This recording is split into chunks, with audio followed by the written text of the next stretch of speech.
2 shirts. Same cut, same color, same label. 100% cotton.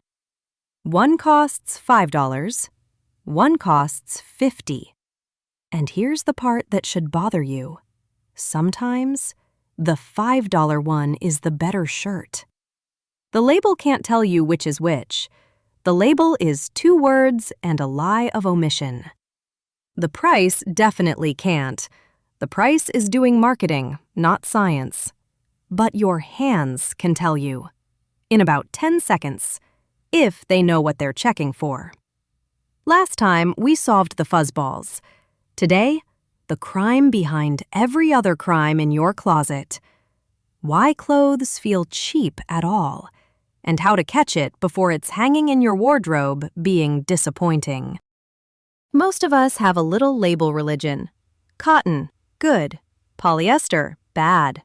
Wool, expensive. Wool agrees, for the record. Linen, wrinkly. It's a tidy little system. It's also wrong, because the fiber on that label is maybe a third of the story. A 100% cotton shirt can be genuinely premium, or it can be a glorified napkin. Same 2 words on the tag. The label gives you the ingredient. It says nothing about the recipe. And in clothes, like in cooking, the recipe is where the money went. Or didn't. So let's build a shirt from scratch, because that's where the whole thing becomes visible. Step 1. Fiber, the raw material. A fluffy wisp of cotton, a strand of plastic, a bit of sheep's hard work. Step 2. Twist a bunch of fibers together. That's yarn. Step 3. Knit or weave the yarn. That's fabric. Step 4. Cut and sew the fabric. That's the garment, the thing you're currently mad at. Now, why does this matter? Because everyone obsesses over step 1, and almost nobody looks at steps 2 and 3. And that's exactly where cheap gets manufactured. You can take world-class cotton, spin it lazy, knit it loose, and produce a shirt with the structural integrity of a sigh. It's like buying the best flour on earth and making a pancake worse than the box mix. Let's meet the fibers properly. They all have personalities, and at least one of them is lying to you. First, cotton. Cotton is the nice one. Soft, breathable, natural, impossible to hate. But cotton has a secret. Cotton is high maintenance. It shrinks, it wrinkles, it drinks up water and holds onto it like a grudge, which is why a wet cotton shirt at the gym turns into a cold, clingy blanket with opinions. Cotton isn't bad. Cotton just needs a lot from you and never mentions it up front. We've all dated a cotton. And now the internet's favorite villain, polyester. Fresh off being exposed in the pilling episode and would like a fair trial. Yes, it's literally plastic.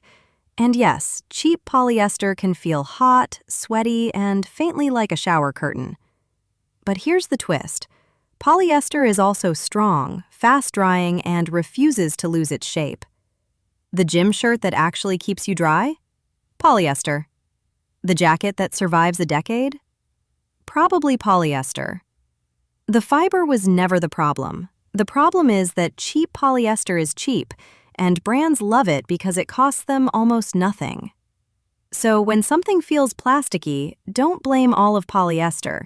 Blame the bad polyester and the brand that picked it. The brand knew. Okay, here's the thing that separates the people who get fooled from the people who don't. Same fiber, completely different fabric, purely because of how the yarn is put together. 2 ways: knit and woven. Knit is loops. Loops stretch. That's your t-shirts, your sweaters, comfy, flexible, forgiving. Woven is a tight crisscross grid. It barely stretches. That's your dress shirts, your jeans. Crisp, structured, holds its shape. And this one fact solves a mystery you've carried your whole life. Why a t-shirt and a button-up made of the same cotton feel like different species?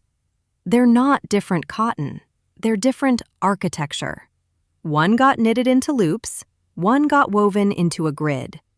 The fiber was just along for the ride. Then there's the dial nobody talks about.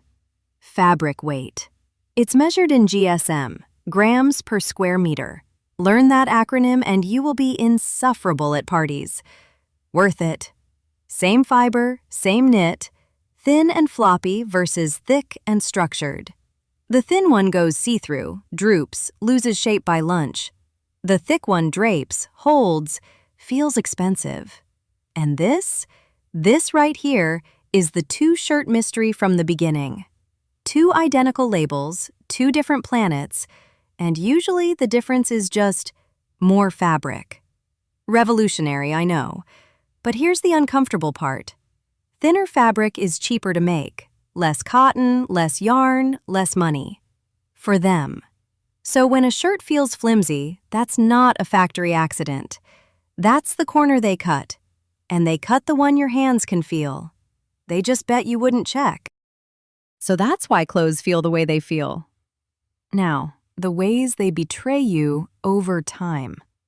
Quick damage report. Pilling, the fuzzballs. We did an entire episode on this one.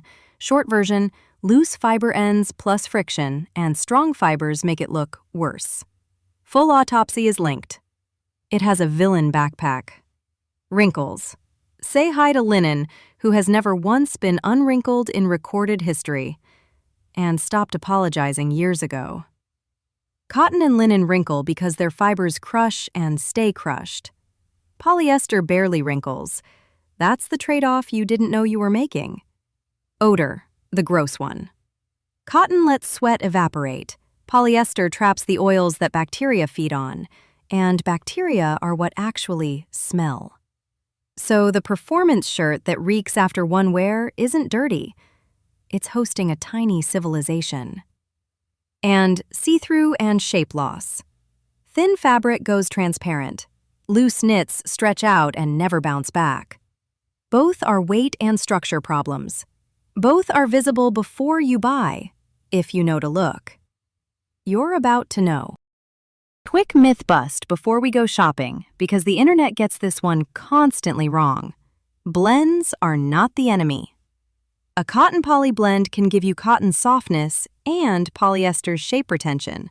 Sometimes the blend is the smartest fabric in the room. So don't fear the blend. Fear the cheap blend. That's twice now in 2 episodes.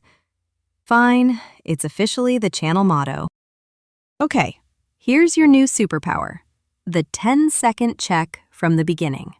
Next time you shop, ignore the brand and run this checklist. 1. Feel the weight.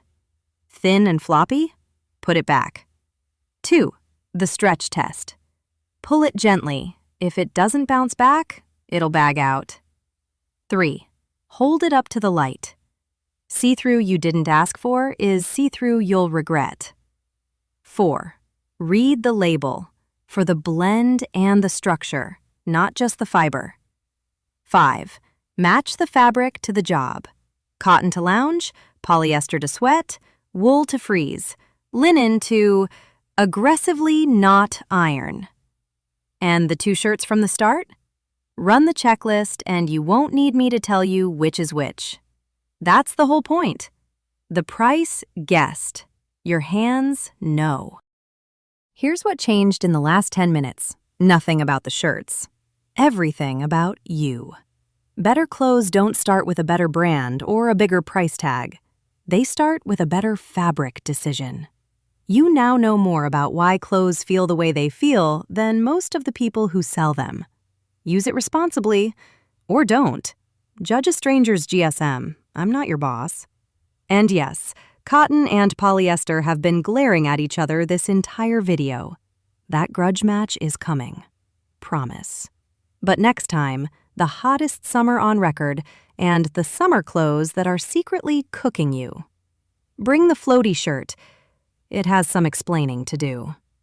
See you there.